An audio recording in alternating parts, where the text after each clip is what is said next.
Pour ne rien manquer, abonnez-vous maintenant. Les vraies voix Sud Radio, le coup de projecteur des vraies voix. Et donc les mesures présentées par Gabriel Attal pour la rentrée scolaire ont dû plaire certains Français. D'après la dernière enquête menée par l'IFOP pour Sud Radio, IFOP Fiducial pour Sud Radio, 48% des sondés ont une opinion favorable du ministre de l'Éducation nationale. François Croze est avec nous, directeur d'études opinion et stratégie d'entreprise à l'IFOP. Alors, comme d'habitude, quand on a forcément en tout cas ou une balise ou une enquête, est-ce que vous pouvez nous expliquer la position de Gabriel Attal qui visiblement a fait un bond en avant? Oui, comme dirait le président Mao. La forte progression du baromètre de la rentrée, c'est pas étonnant puisque c'est quand même lui qui, avec son annonce sur l'interdiction des abayas et des camis, a marqué quand même l'entrée du gouvernement. Et puis il avait aussi fait une annonce notamment sur le harcèlement scolaire, qui est une cause qui lui est chère, qui avait aussi marqué les esprits. Le reste a globalement moins imprimé, mais ça se traduit par un bond assez exceptionnel de popularité pour le nouveau ministre de l'Éducation nationale, qui devient la deuxième personnalité la plus populaire derrière Édouard Philippe, qui, comme vous le savez, est toujours celui qui est le plus populaire, mais qui est, comme vous le savez, une personnalité certes de la majorité présidentielle, mais qui est quand même en retrait par rapport à ceux qui sont au gouvernement et donc plus soumis à toute une vague de critiques de la part des Français. Mais un des problèmes pour Gabriel Attal, c'est que il y a toujours le risque que, en fait, l'abaya cache un peu la forêt d'une politique éducative qui est globalement plutôt critiquée par les Français pour tout un ensemble d'insuffisances, et notamment sur la gestion du bac et de la réforme Blanquer qui a été quelque peu révisée lors de cette rentrée. Et puis cette popularité, elle est extrêmement clivante, puisqu'au fait, il gagne surtout chez les seniors, dans les catégories populaires. Il double sa cote de popularité chez les sympathisants d'extrême droite, au RN par exemple. Alors, c'est bien pour une personnalité qui vient du centre, qui est généralement très populaire chez les cadres, chez les personnes aisées, les grandes villes, etc. Mais faut quand même se... Allô, oui, on vous écoute très bien, on vous entend très bien. Oui, excusez-moi, François. Je croyais qu'on avait été coupé. Non, pas du tout. On vous écoute religieusement, j'ai envie de dire. Il faut quand même relativiser ce genre d'explosion de popularité, puisque souvent, avec le temps, les autres clivages plus sociaux, plus lourds, recouvrent cette réalité. Voilà. Les vraies voix veulent échanger avec vous, Philippe Bilger. François, je ne suis pas étonné par le succès de Gabriel Attal, puisqu'il a heureusement succédé à quelqu'un qui n'avait pas brillé. Mais une fois qu'on a dit ça, malgré l'échec de sa promesse sur l'enseignant dans chaque classe, est-ce que c'est presque une question technique que j'aimerais vous poser? Comment parvient-on à distinguer l'inévitable visibilité d'un ministre qui est partout de l'adhésion presque politique à ce qu'il accomplit?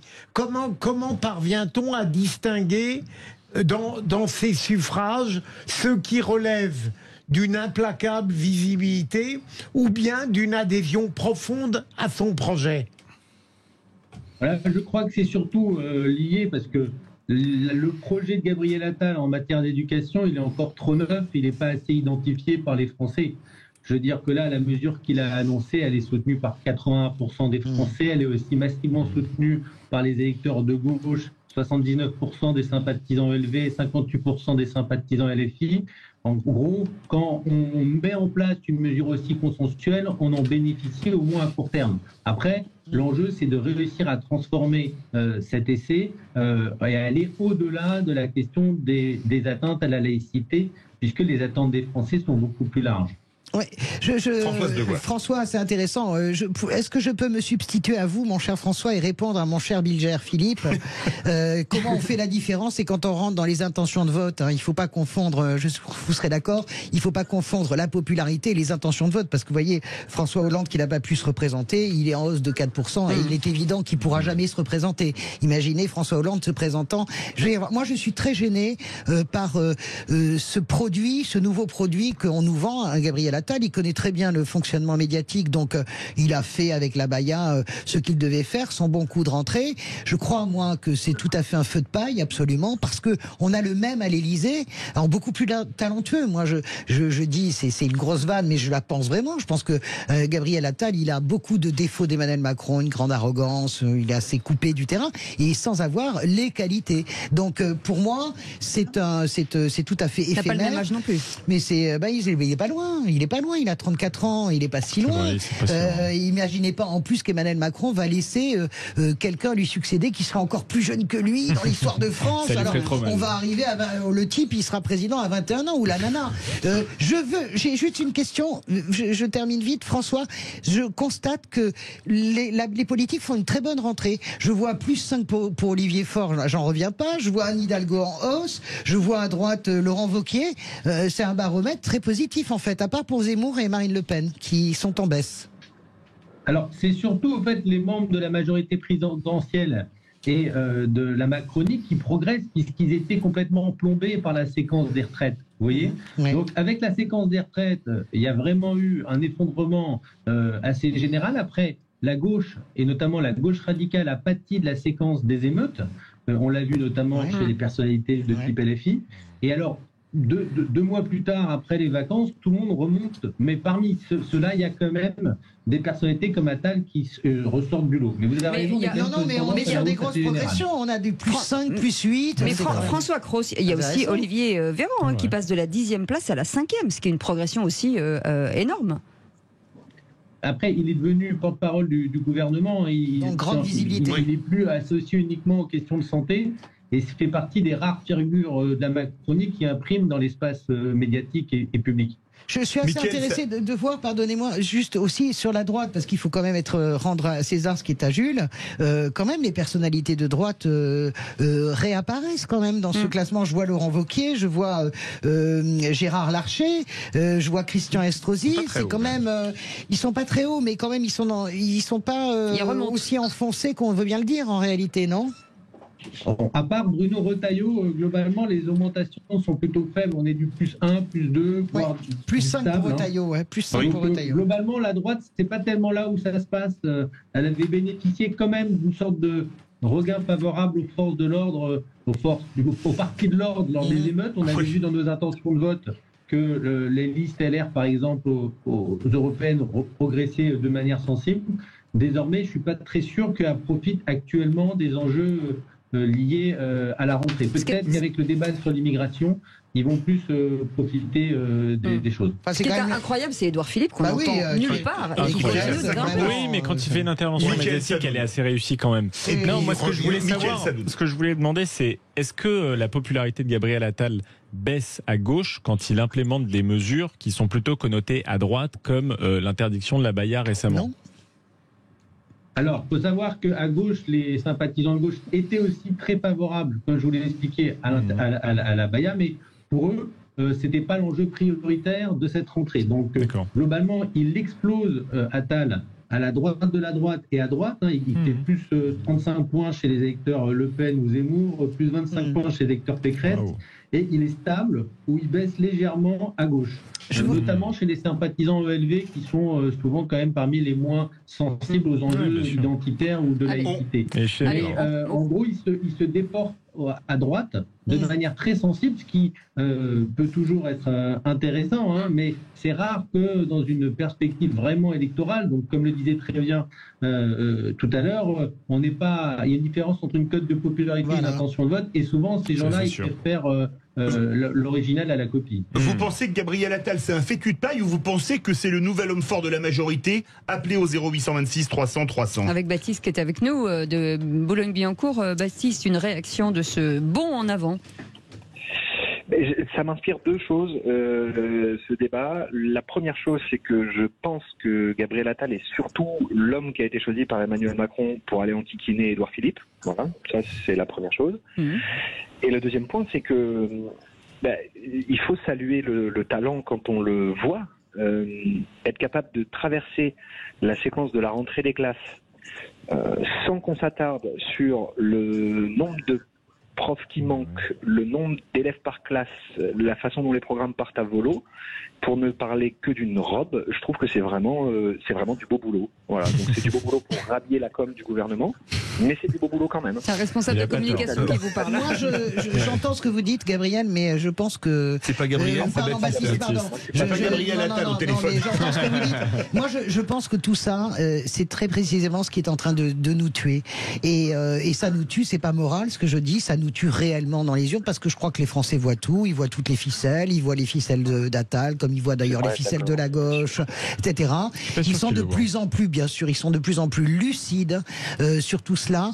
Et je pense que la folie de communication dans laquelle nous sommes rentrés avec Nicolas Sarkozy, parce que les enfants de la télé, parce que 2007, c'est la première campagne des chaînes info, en réalité. Ça marque une césure sociologique et médiatique. Je pense que véritablement, il peut gagner une bataille, mais nous sommes en train de perdre la guerre démocratique avec ces bêtises. François Cros, une question. Dans le top 5, à part Nicolas Sarkozy, qui n'a plus d'ambition présidentielle, théoriquement, Édouard Philippe, Bruno Le Maire, Gabriel Attal, Olivier Véran, est-ce qu'on ne va pas inéluctablement vers une guerre pour 2027 ? Alors c'est sûr que voilà, les personnalités de la majorité présidentielle se bousculent pour l'instant en haut du classement de popularité. Ce qui est intéressant, c'est qu'on a un gouvernement qui est très impopulaire, un président qui est quand même très impopulaire, mais les personnalités les plus appréciées des Français, ça reste quand même des personnalités de la majorité présidentielle. Notamment celles qui sont les plus en retrait, comme Édouard Philippe, qui est surtout joue sur le capital de sympathie et du succès qu'il avait eu dans la gestion du premier Covid, on s'en souvient tous en 2020. Quant aux autres, c'est quand même plutôt des personnalités. Aujourd'hui, on a Le Maire, Attal, Véran, Darmanin. Bon, ça manque un petit peu de personnalités macronistes issues des rangs de la gauche, même si Attal, on va dire, est bien, on le sait très bien, il a fait 10 ans au Parti Socialiste, il est plutôt proche des Strauss-Kahniens, mais aujourd'hui, dans l'opinion, c'est l'homme de la Baïa.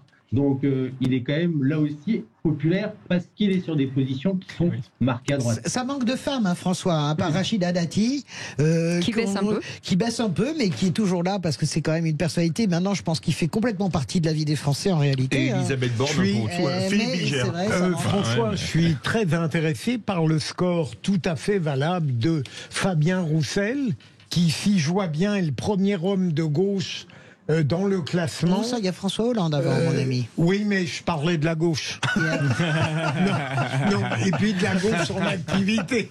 Ma chère, moi, j'aime beaucoup chez François Hollande le fait qu'il se soit vu reprocher de n'être pas socialiste. Vous aimez chez François Hollande sans humour. Sérieusement, François, est-ce que Fabien Roussel, là encore, est-ce que ça révèle une adhésion au programme d'un parti communiste d'aujourd'hui, ou bien c'est la personnalité avec les traits qui ont beaucoup plu aux Français chez Fabien Roussel? C'est la même chose que chez Attal. Moi, je trouve qu'il s'en sort plutôt bien. Il avait commencé comme un petit peu quelqu'un de clivant, qu'incarné au fait par rapport à la France insoumise, qui est très forte dans les quartiers, chez les personnes d'origine migrée, chez les personnes qui ont un certain capital socio-culturel dans les grandes métropoles. Il incarnait la France de la périphérie, qui était plutôt sur des questions sociales plutôt que sociétales, sur des questions matérialistes comme le pouvoir d'achat, et qui était plutôt sur des questions, on va dire, de type régalienne, autoritaire. On l'a vu avec son soutien aux policiers, on l'a vu avec son soutien sur la Baïa, par exemple. Donc, il osait, au fait, être transgressif par rapport à tout un ensemble de présupposés de gauche auxquels, au fait, il osait taper un petit peu et se distinguer.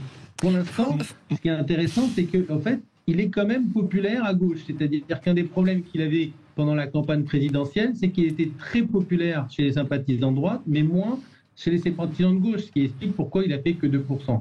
Là aussi, il y a un risque, in fine, être à chaque fois en dissensus avec une partie de son camp, ça peut se traduire lors des élections par le fait qu'on n'ait pas forcément beaucoup de voix qui se rallient derrière lui. On sait comment ça finit, François Cros. François Cros, quand on regarde Yannick Jadot, par exemple, on ne sait même pas s'il est encore en politique, tellement il a disparu, alors qu'il y a des échéances européennes qui arrivent, qui est beaucoup plus haut que Jean-Luc Mélenchon, qui est quand même omniprésent, même si Jean-Luc Mélenchon remonte de 4 points. C'est assez étonnant, non ? Alors, vous savez, depuis longtemps, on sait que c'est la stratégie de Pilan. Mieux vaut être discret dans la sphère médiatique pour gagner en popularité. Donc l'idée, c'est que voilà, il fait quand même partie des grandes personnalités écologistes, même si sa situation en interne n'est jamais évidente. On le voit, il reste quand même plus populaire que, vous disiez que ça manquait de femmes. On a quand même Elisabeth Borne, on a Rachida Dati, très présente à Paris, et une des plus populaires, entre guillemets, aujourd'hui, c'est Sandrine Rousseau, alors même qu'elle est ultra clivante, Sandrine Rousseau. Donc voilà, le Mac Rousseau-Roussen à gauche, il incarne une gauche sociétale face une gauche sociale. La gauche des mais moi je pense que ce qui fait le succès. Je pense que ce qui fait le succès d'Attal vient de la même chose que ce qui fait le succès de Roussel, c'est-à-dire qu'ils disent qu'ils sont de gauche, donc ils plaisent à la gauche, mais en même temps ils agissent comme des hommes de droite, donc ils plaisent à la droite. Ce sera le mot de la fin. Ce sera le mot de la fin. À part sur la Baïa. Merci beaucoup François Cros, directeur d'études d'opinion et stratégie entreprise à l'IFOP. Merci beaucoup en tout cas de nous avoir expliqué ce sondage. Merci beaucoup Philippe Bilger d'avoir été avec nous. Françoise Degois, merveilleuse. C'était un plaisir. Merci.